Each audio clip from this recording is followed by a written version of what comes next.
Anti-Vaxxers. Fucking anti-vaxxers.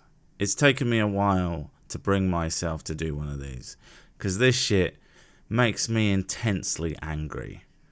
So I'm probably going to come off as a little bit harsh. Fuck it.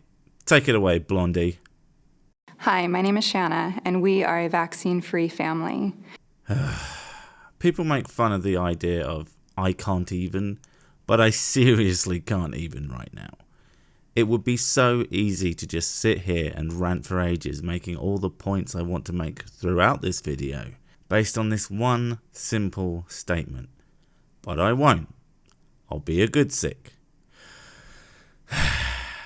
I wasn't always going to not vaccinate. In fact, my husband is a chiropractor. Oh, fucking great. Your husband is a woo peddler.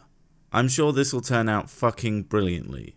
You can't cure disease by cracking your back. Sorry, not a fan of nonsense pretending to be medicine. It's kind of one of my triggers, I guess. And when we were pregnant, or when I was pregnant, I had this trump card that I played that said, basically, I'm the mom and I get to decide because I carried the baby. Well, then you're a bitch as well as an idiot. It's not like you don't already have all the rights towards your child, but you want to shut your husband out of any decisions to boot? So he was okay with that. He said, that's fine. Cuck. I don't like using that word, but fuck me, grow some balls, man. Parenthood should be a partnership, not you being your wife's whipping bitch.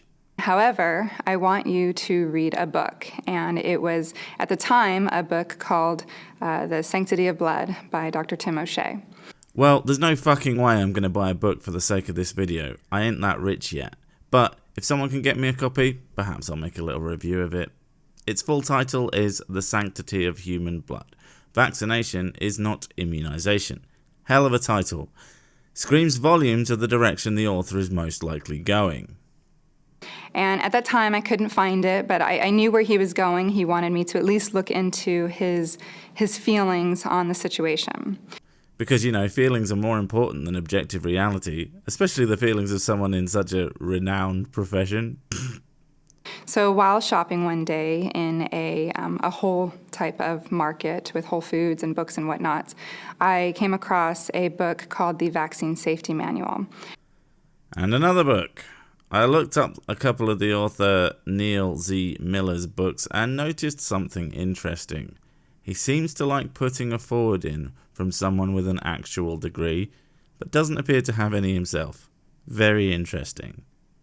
And I'm a researcher, and I may not be a researcher by career, but I'm a researcher in life. Oh, well, forgive me. I didn't realize we had the great researcher, Random Soccer Mum, in our presence. Do go on. If I'm going to research a car, I'm going to know everything about that car before I purchase it. If I research a vaccine, I want to know why or why not I would be doing it or not. Oh my God, you are a fucking moron. The notion that these things are in any way comparable is just fucking laughable. There are certain things that you just aren't going to be able to be all that qualified to judge. The vast, and I mean vast, amount of research that has gone into vaccines would take lifetimes, that's lifetimes, plural, to get through. And more research is being done as we speak. The consensus that vaccines are a good idea, and this is from people with actual medical degrees, is overwhelmingly in favour. I think that's a good bet. But what do I know? I'm not Super Whiz wife of chiropractor soccer mum researcher. And so when I found this book, what I liked about it was that it was unbiased. Bollocks. From the book. I began studying medical and scientific journals. The data was disturbing. Evidence showed that vaccines are often unsafe and ineffective. Yeah, no fucking bias there. Either you're stupid, full of shit, or you don't know what that word means. And I didn't want somebody on a pro side to tell me why I needed to do it. And I didn't want somebody on an anti side tell me why I shouldn't do it. I just wanted to know what it was about. So you read a clearly anti-vax book? Bitch, are you retarded? So I sat in this market with a belly sticking out to here that basically walked into a room before I did. And I opened this book up, and the first thing I saw was, these are vaccines These are what they're supposed to do for the body. This is what they're made of, and this is why they put these ingredients into it. And then at the end of each section was the situations that happen to people that have taken these vaccines. So whether it's an injury or just a damage, I'll say. So, stories. Some could have happened things that may have been related to this, that, or the other. Not studies, not empirical data. Brilliant. Sounds super unbiased, babe. Idiot. A damage, I'll say. It was listed at the end of each chapter. And I was shocked. I was shocked that very basic immunity-building things that I've been told were causing harm. Well, that's what these anti-vax books are supposed to do. They work on your emotions. They make you sad, angry, or shocked, because feelings are much easier to understand than hard data. Unfortunately, when dealing with something as important as vaccinations, and not to be hyperbolic, but the survival of hundreds, thousands, even millions of people, your feelings need to be thrown out the goddamned window. Now, my father passed away of leukemia, and he was an older gentleman, but that changed me for life. And so when I looked at some of these vaccines and I saw side effects were leukemia. Never heard that one before, and I can't seem to find any information even hinting at a link between vaccines and cancer. Is this another one of those made up ones like autism? Because one person one time had a vaccine and then was diagnosed with leukemia, so vaccines totally cause it. Because that's science and stuff. Or when I was learning about the disease in itself, and I learned that that's one of the number one killers, I should say, for children under the age of 8. I thought there's a correlation to this. Again, more information that I can't seem to find anywhere. Maybe I'm just shit at this. Maybe Google is hiding the truth from me. Or maybe that book and you are full of shit. And I sat on the floor of this market at however many months pregnant. I think I was close to 9 months pregnant. Who the fuck cares? And I just started reading from the front cover, and I turned page after page after page. Oi, this is a shop, not a library. You either buy the book or you get out. Cunt. And to be honest with you, I wept.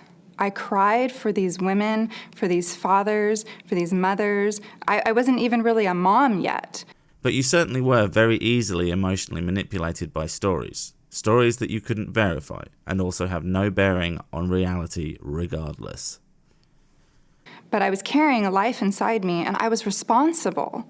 I'm responsible for everything that this child is going to be doing in life. It's my job. It's my job to be the voice, and it's also my job to be the caregiver. And that was my first step into, I may not vaccinate, but I'm certainly not going to jump into the hospital and vaccinate. Being emotionally unstable is always a great place to make important life decisions from. Fuck me. And that's where it started. And we went to the hospital when I was delivering, and the doctors came in, and I said, I'm not getting the vitamin K shot. They immediately start to tell me that your child's brain is going to bleed to death. And that's not the case. And in some instances, that may happen to a child, but that's not the regular case. Well, I'm pretty sure they didn't say that. I imagine it was more could develop, and you're just being hyperbolic. But still, it will be far more without the vitamin K shot than with. Fuck, I thought you cretins liked vitamins anyway. Of all the things to not get, that seems like a really silly one, even by your stupid fucking standards. And that upset me. And a new mom with all my hormones going and a lack of sleep and this newness of this child that I'm going to be leaving the hospital with any minute now, and I can't believe they're letting me take her with me. It was this feeling that came over me of, so you're not for me raising my child, you're for me being a woman of fear. No, moron. They are for you having healthy children and understanding the risks. They aren't trying to make your life worse. They are trying to make your life better. The only people trying to instill fear in others are people like you and the fucking cunt who hosts this shit, Larry Cook 333. Fuck that guy. And thankfully, my husband, who was right beside me, said, okay, thank you. And the woman walked out. So fast forward a little bit, I get home and we decided I'm going to look more into it because I don't want to be foolish in my decision. I want to be smart. Presented without comment. And I started getting every book and every article that I could find. That supported your presupposed conclusion? And then I asked peers. I, at the time, was going to school for nutrition, and I was amongst many doctors all the time in my schooling. Nutritional school? What are the chances that that was some institute of woo and nonsense, after all that has been said, considering your lack of knowledge and personal credentials? Because let's be clear, you would have mentioned them if you did. I don't fucking believe you were surrounded by doctors of any sort, let alone medical professionals. And I would go to them and I would say, do you have sources? Do you have education for me that I can look up, that I can read, that I can make my own decision? And I got hooked. Well, I bet it was more of the same biased woo nonsense. But even if you did read actual peer-reviewed papers from well-respected journals, you don't strike me as someone who read them properly or understood them. What upset me was also being a new mom, you want support around you. And being that we have social media everywhere, I went onto a site and there's a plethora of groups for moms and moms-to-be and parenting and what kind of parent do you want to be. And the majority of what I found was kids were being drugged up across the board. If they have a fever, you don't just give them acetaminophen or ibuprofen. Now you make a cocktail and you give them both at separate hours and you can get away with that. And I like the accusation there. Yes, you can do that because they don't really react with each other and it gives the child a more constant pain relief that way. They aren't drugged up. It's not a fucking cocktail. It's two over-the-counter, very safe medicines, when used correctly, that people have been using for fucking decades. Stop trying to use buzzwords to manipulate people, you asshole. Kids that have colic, you're giving them, prescription medication drugs that were never intended for kids. There is no such thing as intended for kids, or anyone, really. When new drugs are discovered, they can be found to have uses beyond their original purpose. Studies and testing show a variety of doses that can have benefits for all sorts of people. At that age, but it's been, okay, well, you can give it to them, and they're not getting better, and it leads them from one thing to the next to the next. So it starts out with colic, and then it moves on to stomach issues, and then it moves on to, the next thing down the road, and then these kids are just consistently drugged. Cool story, bro. Needs more dragons. We can't blame the disease because they've always been here, and they're always going to be here. Eradicated. Smallpox. Rinderpest. Global eradication underway. Polio. Dracunculiasis. Yours. Malaria. Regional elimination established or underway. Hookworm. Lymphatic filariasis. Measles. Rubella. Onchocerciasis. Creutzfeldt-Jakob disease. Rabies. You fucking lying cunt. We have to blame ourselves. You will have to blame yourself if God forbid your child catches something that you could have prevented. If you didn't think, for reasons fucking beyond me, that you are smarter than people who spend their lives studying this shit. Usually one tiny aspect of it, because there is just so fucking much to know. Like I said, you couldn't learn everything about this if you lived multiple lifetimes. There is just that much information on it. So for you to sit there and pretend you know better than doctors and scientists is beyond fucking aggravating. And my child is 4. I can't blame her. So instead, I have to look in the mirror at myself.